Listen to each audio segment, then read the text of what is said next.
খালেদা জিয়ার এন্ডোস্কোপি সম্পন্ন হয়েছে, বন্ধ হয়েছে পাকস্থলীর রক্তক্ষরণ।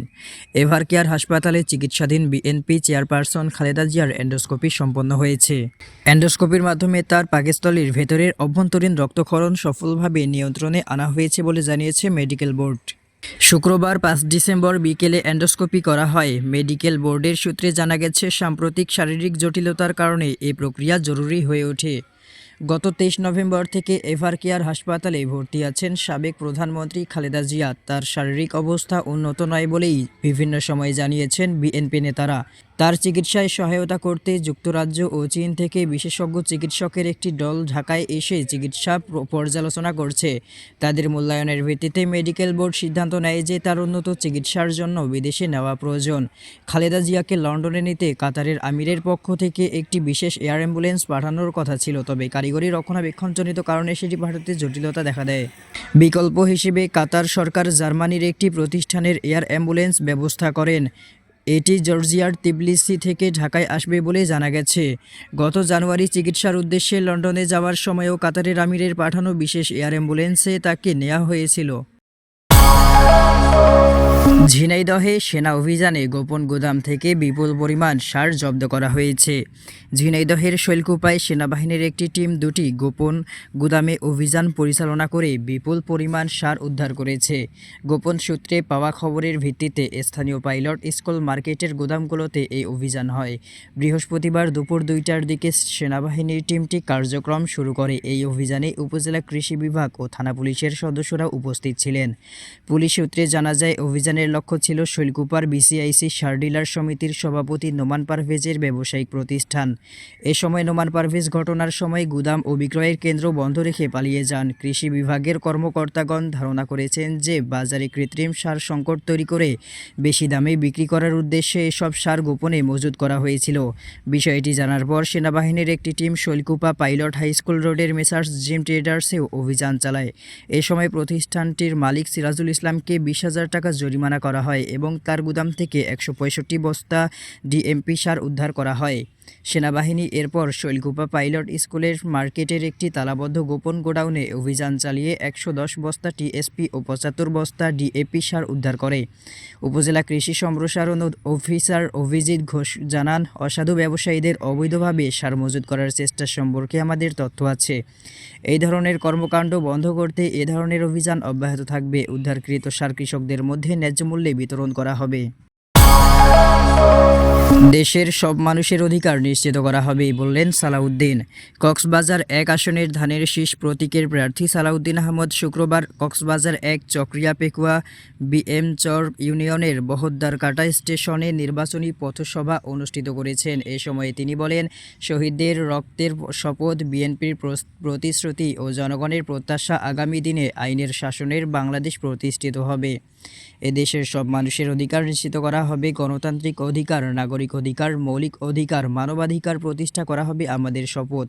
তিনি আরও বলেন, বাংলাদেশের মানুষ ১৭ বছর ধরে স্বাধীনভাবে ভোট দেওয়ার অধিকার ফিরে পাওয়ার সংগ্রাম করেছে। স্বৈরাচারের পতন ঘটেছে, হারানো ভোটাধিকার জনগণ ফিরে পেয়েছে। সেই ভোট প্রয়োগ করতে হবে আগামী জাতীয় নির্বাচনে।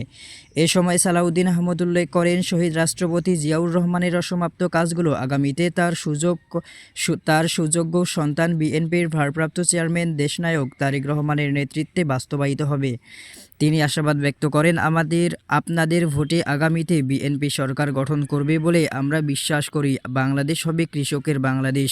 কৃষকের জন্য কৃষি কার্ডের ব্যবস্থা করা হবে। কৃষক ন্যায্য মূল্যে বীজ, সারসহ সব কিছু পাবেন এবং সহজ শর্তে কৃষি ঋণের ব্যবস্থা করা হবে। এই দেশে সবার স্বাস্থ্যসেবা নিশ্চিত করা হবে। কেউ বিনা চিকিৎসায় মৃত্যুবরণ করবে না। সকল দরিদ্র পরিবারকে সামাজিক নিরাপত্তা বেষ্টনীতে নিয়ে আসব। তাদের পারিবারিক কার্ড দেওয়া হবে এবং তাদের নিত্য প্রয়োজনীয় দ্রব্য যেমন চাল, ডাল সহ সব কিছু সরবরাহ করা হবে। এই দিন সকাল ১১টায় তিনি নিজ নির্বাচনী এলাকায় চতুর্থ দিনের মতো গণসংযোগ শুরু করেন। বিভিন্ন স্টেশনে রাস্তার পাশে দাঁড়িয়ে নারী ও পুরুষেরা তাকে উষ্ণ অভ্যর্থনা জানান। হাসিনার ফ্যাসিবাদ প্রতিষ্ঠায় সবচেয়ে বেশি সহায়তা দিয়েছে ভারত, মন্তব্য করেছেন আবু সাদিক কায়েম।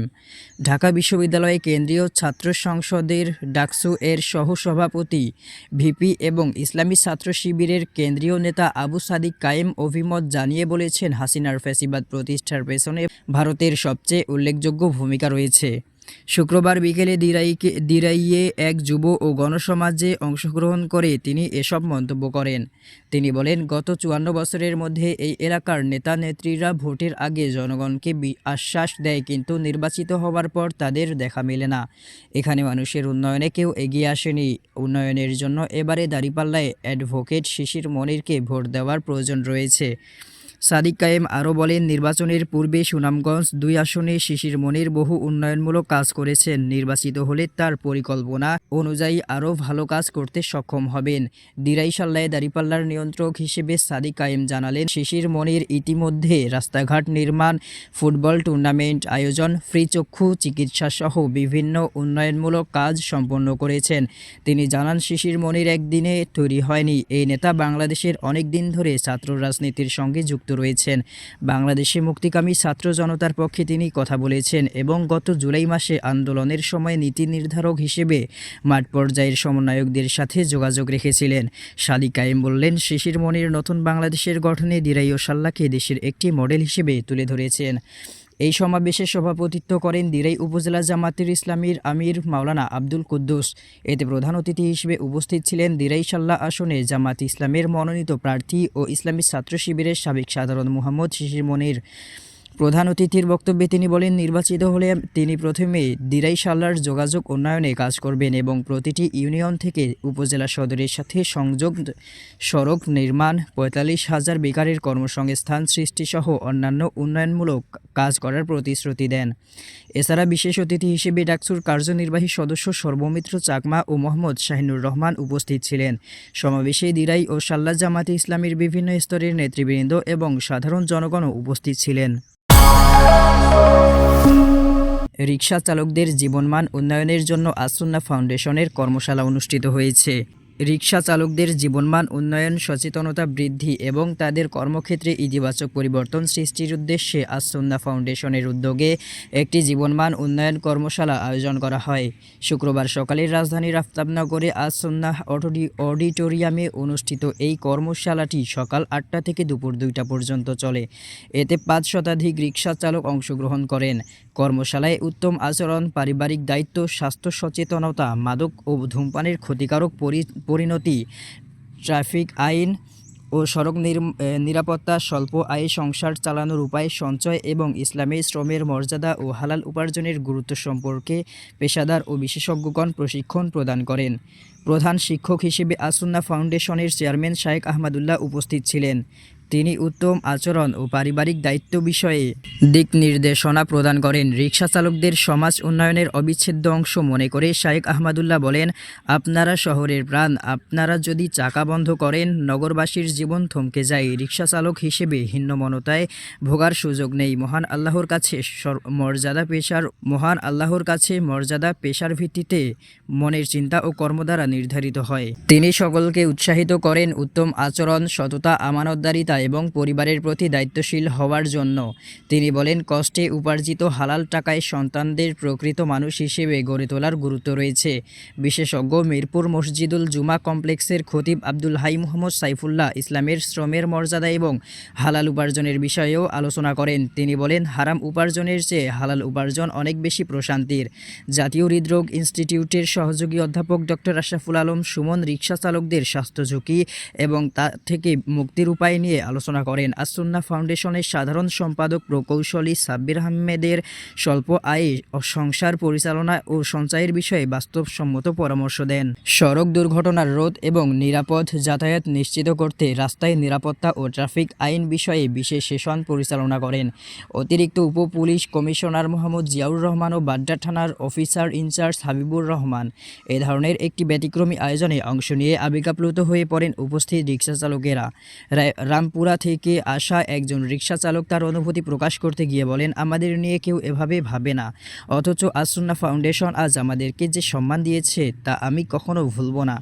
এখানে আমরা সম্মানের সঙ্গে কথা বলছি, মনে হচ্ছে আমরাও সমাজের সম্মানিত মানুষ। অর্ধদিনব্যাপী এই কর্মশালায় আসুন্না ফাউন্ডেশন উপস্থিত রিকশা চালকদের আপ্যায়নেও বিশেষ গুরুত্ব দেয়। সকালের নাস্তা এবং কর্মশালার পরে দুপুরের খাবার প্রদান করা হয়। এছাড়া প্রত্যেক রিকশা চালককে একটি টি-শার্ট ও একটি উন্নত মানের শীতের হুডিও উপহার প্রদান করেন। ফাউন্ডেশনের চেয়ারম্যান শাহ আহমদুল্লাহ ঘোষণা দেন, যারা আজকের প্রশিক্ষণের উপর ভিত্তি করে নিজেদের জীবনে ইতিবাচক পরিবর্তন আনবে তাদের মধ্য থেকে নির্বাচিত একজনকে ওমরা পালনের সুযোগ দেওয়া হবে।